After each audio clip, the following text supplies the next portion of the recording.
کوم سړی لمونځ کوه له مخې یو مجنون تېر شو.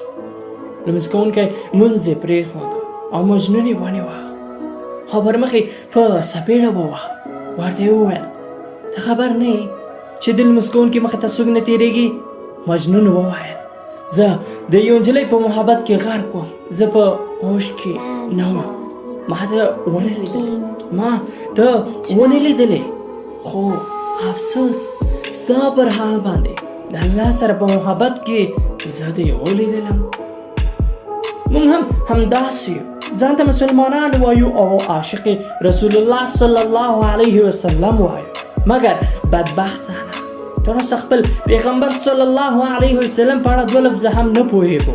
زموږ مینه فقط د خولې مینه ده، له زړه مینه ډېره کمرنګه ده، ځکه خبیثان او رذیلان لګیا دي هره ورځ یوه نوې د ګمراهۍ لاره ایجادوي تر څو زموږ ځوانان پرې مصروف کړي او ګمراه کړي، او موږ پرېږده چې 20 کاله په دې مصرف کړي چې خپل مسلمانان وروڼه څنګه له منځه ویوسو فقط د چوکۍ او منصب د ترلاسه کولو لپاره.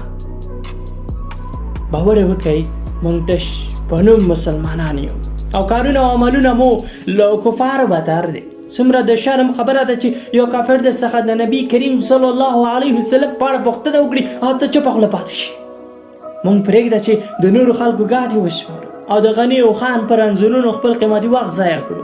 غوره نه ده چې یو عالم ته لس دقیقې هره ورځ کښېنو او یو څه ترې زده کړو او د خپل پیغمبر صلی الله علیه وسلم په اړه او سیرت یې زده کړو او له خپلو ملګرو سره هم شریک کړو.